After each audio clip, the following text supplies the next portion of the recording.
Good afternoon everyone, and welcome to Northumberland Zoo on YouTube. My name is Maxine and thank you so much for tuning in to this week's Zoo News Update. Now last week I did a video about our new Zoo app, so if you haven't downloaded that yet then please do, because you get all kinds of really cool exclusive stuff. So if you haven't seen that in the video already, then there is a little link in the description there. Now on this week I'm going to be showing you our latest development, which is over our domestics paddocks.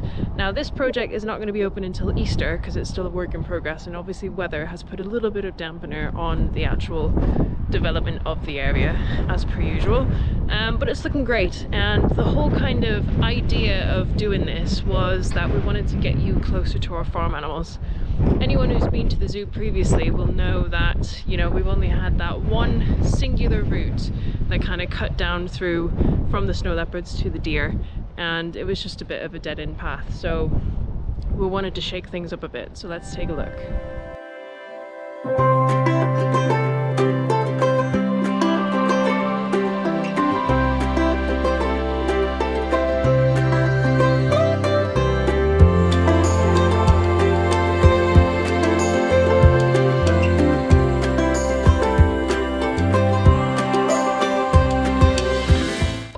By the barn now. I'm just out the back of it, so the barn's just behind me there. That's going to be where you guys are going to come out the back of the barn, so you're going to see whatever animals are in the stables and exit the back of it, and you're going to start on this big loop, and this loop's going to take you all the way around, so you're going to get right up close with our Highland cows, and we're going to have all of our horses and donkeys and ponies all spread around on this route, and you'll be able to get access to all of them.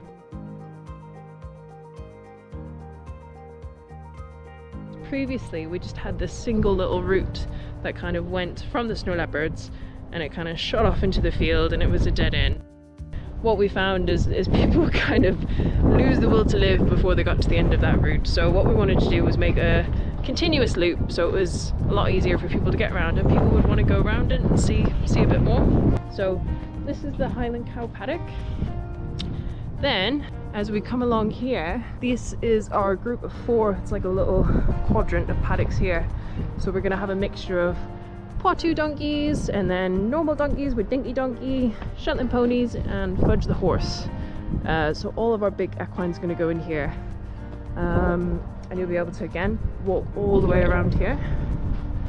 Meanwhile, having a little look at the Highland cows here.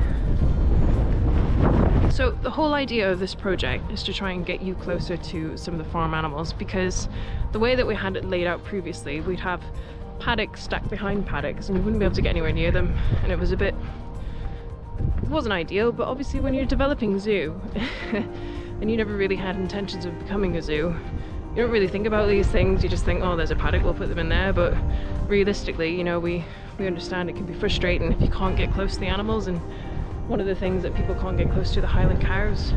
So this is why we wanted to do this paddock the way we've done it. So it'll be really good for photographers. So once you get up past the Highland cows and the donkeys, we've got this lovely little green area here, which will make an amazing little picnic rest area in the summer. We've planted a few trees to try and break it up a little bit, and there's 2 more paddocks over here, so we can just have a little bit of options. So not every paddock is probably going to be full through the summer. We've just got a little bit of options for moving things around. And we can get the sheep up as well, because quite often, we do actually have sheep if you didn't know, but quite often they're away across the river and no one gets to see them. We've got a group of quite geriatric sheep, bless them.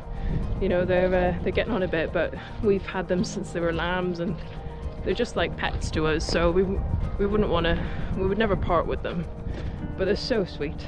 So it'd be nice to get the sheep up so that people can get some really nice contact with them. So as we come and have a little look around, we've got the 2 paddocks behind me, which are new. We've got this lovely little green area here where you can kind of oversee all the paddocks. And then this pen over here is going to be our new pig pen. Once these pigs we've got now, because they are getting on a little bit in age, once we haven't got them anymore, we would like to go into either a rare breed pig or wild boar. That's the idea. So this is going to be our pig pen. So we still need to add a little pig house to this. We've planted some food there for the animals, some kale. The deer have already moved, So the deer, so this was the original path here that used to go up through the middle, so the snow leopard's down the bottom there.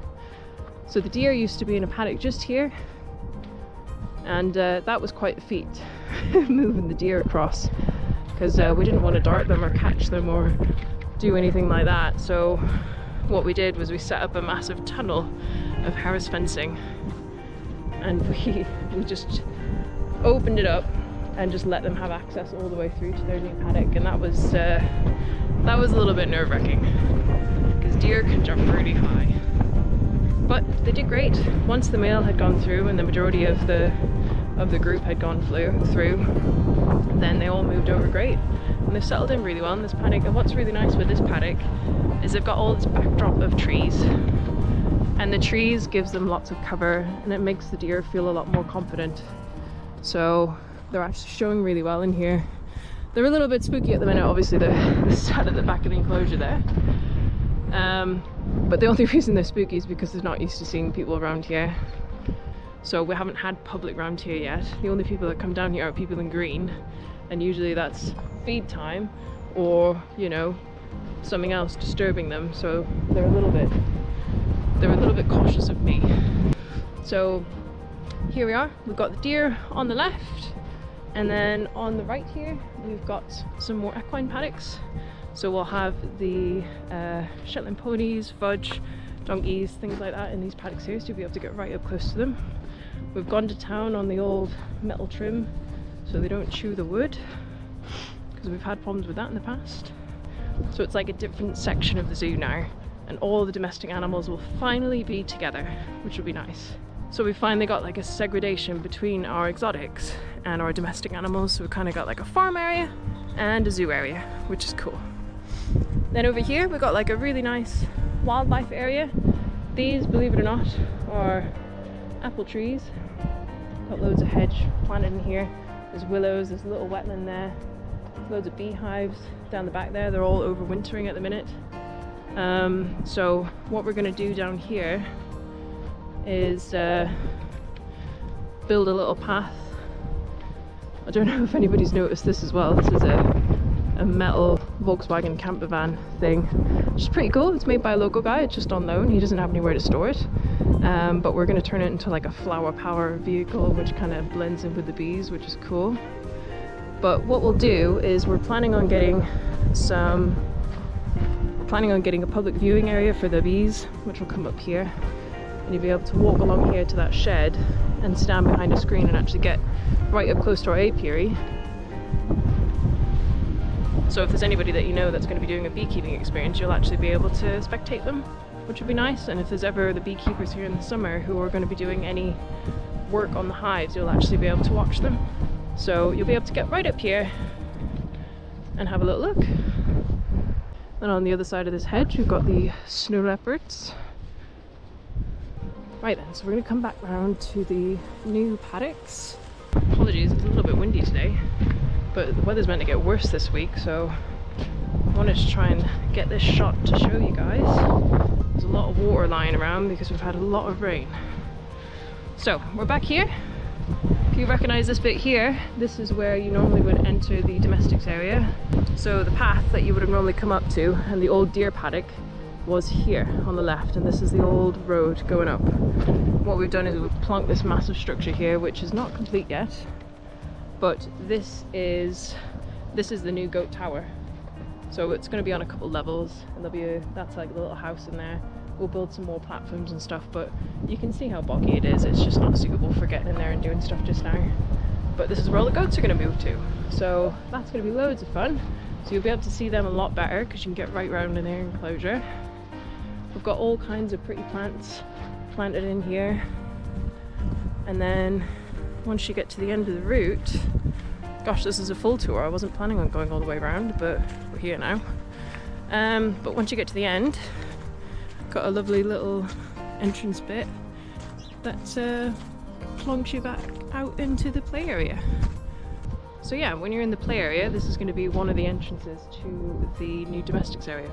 So it's a contained loop, so you won't be able to access the zoo from down by the snowies, down by where the deer was. It'll just be one continuous loop that'll go right round, and it'll end up in the barn. So it's nice and easy to navigate. So I mentioned last week that we're going to be announcing a new exhibit, and it's not going to be ready until Easter, I think, but it might be ready sooner, so I don't want to get your hopes up too much just yet.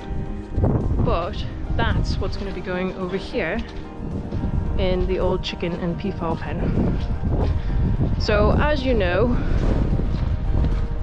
this country has been plagued with bird flu, which is incredibly frustrating for all people who keep poultry. So we have a group of, I think it's 9 or 10 chickens, and we had some peafowl, but we've made the decision because this is happening so regularly now, and year after year we have to keep locking these birds in, and we lock them into, you know, much smaller areas, and no one gets to see them, no public gets to enjoy them. They're not meat chickens, they're not producing eggs, you know, it's a lot of time and investment for the keepers to look after these animals who are locked away somewhere. So we've made the decision to rehome our poultry. So the chickens are living with one of our keepers at home, and the peafowl have gone to live with some other peafowl at a nearby farm that are pets. So they're having a great life, which is nice. But that means it frees up the space for us. We've got this massive area now, this new footprint, where we can redevelop. What we were thinking is building a guinea pig village. And what's going to be super cool about it is it's going to be Western themed, so it's going to fit in with everything else we've got going on here. So yes, guinea pigs aren't from the west of America, but if you go into Google and type in guinea pig village, there's like literally every type of variety of guinea pig village you could imagine. Some really weird ones, but we're going to do one that's Western, so it fits in with us. And on next week's video, we're going to be featuring a little competition that we're going to hold between our maintenance staff. So each one of them is going to get a couple of different Western style buildings that they have to build, and they have to do it within a set time limit. And we're going to have an amazing little Western village in here, and it's going to be a bit like Zoo Yard Wars. So you can't miss that one next week, be sure to tune in. I hope you enjoyed that tour. We're hoping to have the domestics area open for Easter. It all depends on the weather. I mean, this wind is helping us dry things out a little bit, but it's still very, very wet and boggy. We can't get any machinery on there just now. But at least it gives you an idea of what we've been working on and how big it is. It's a massive scale, and we can't wait to get the animals over there and settled in. So I hope you enjoyed that. Drop any comments below with what you think. Obviously the zoo is closed at the minute. We've got 2 weeks off for doing maintenance around the zoo. It's generally a quiet month for us anyways in January, so we are reopening from the 23rd of January, which is a Monday, so it's 2 weeks. But yeah, I hope you enjoyed that. If you've got any questions or comments, then just drop them below. What do you think about the guinea pig village idea? Do you like that idea? Do you have guinea pigs at home? And be sure to tune in next week to see our guinea pig village Zoo Yard Wars. See you later.